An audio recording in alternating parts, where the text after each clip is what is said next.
Some moments stay with you forever. Not because they were easy, but because they changed you. This was one of those moments. The most memorable public meltdown I've ever experienced with my son. I'd witnessed meltdowns before, but nothing like what happened on that day. And yet, in the middle of the chaos, I was stunned by something I will never forget. I learnt that sometimes the most powerful thing you can give your child is understanding and support while they process their emotions, and how oxytocin, a neurochemical closely associated with social bonding and emotional regulation, might have been exactly what helped him through. Cody was about 7 and I was home between work trips. And it started like any other day. Cody happily watching YouTube on his iPad, when suddenly he started showing his mum a toy he was convinced was being sold at Big W. My wife jumped online to check and quickly discovered it was a US only item, unavailable in Australia. She explained to him that Big W wouldn't have it, but he wasn't hearing it. The message just didn't get through. He couldn't accept it, or maybe he just didn't know how. He began to spiral, his face and body showing distress. I could see he was ready to explode. This is when I decided to step in. Calm voice, logical explanation, conflict resolution skills, refined over years of leading teams. I was sure I could bring reason to the situation. Instead, I poured fuel on the fire. My wife had often spoken about the challenges of going out in public with Cody.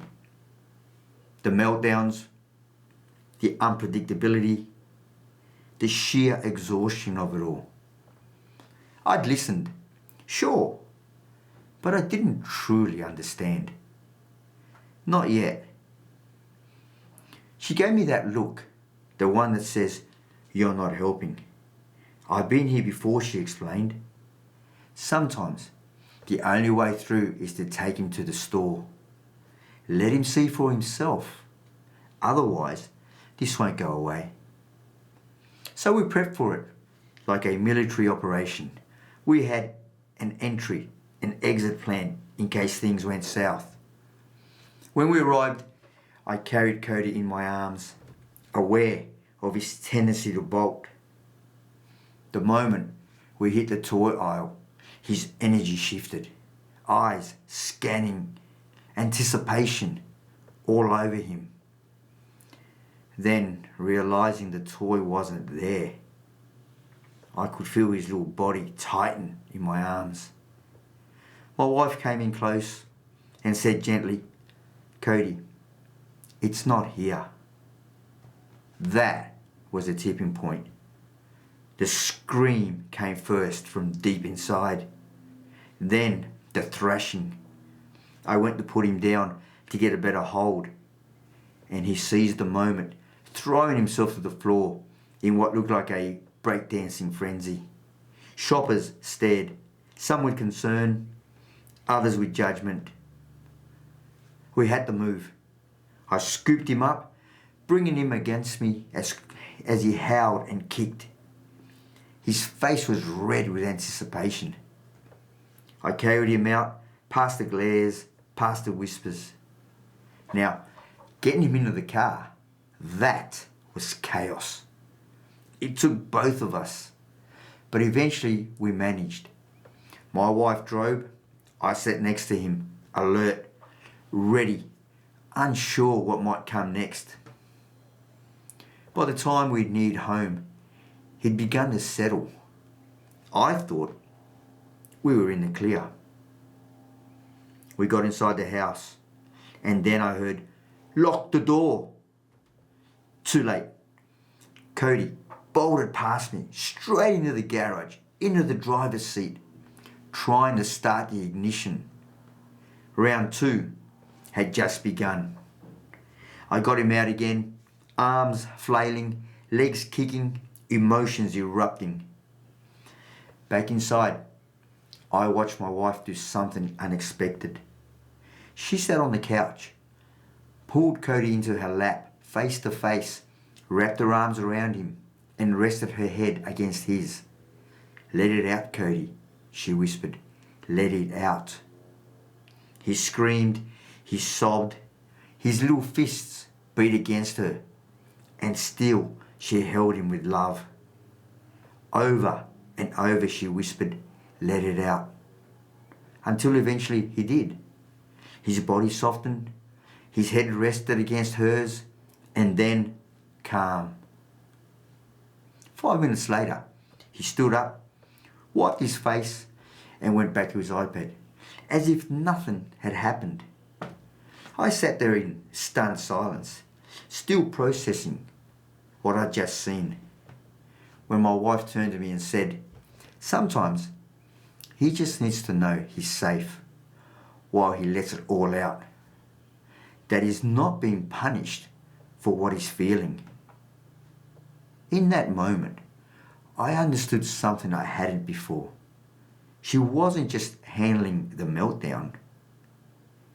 She was helping him move through it. Now, what went well for us?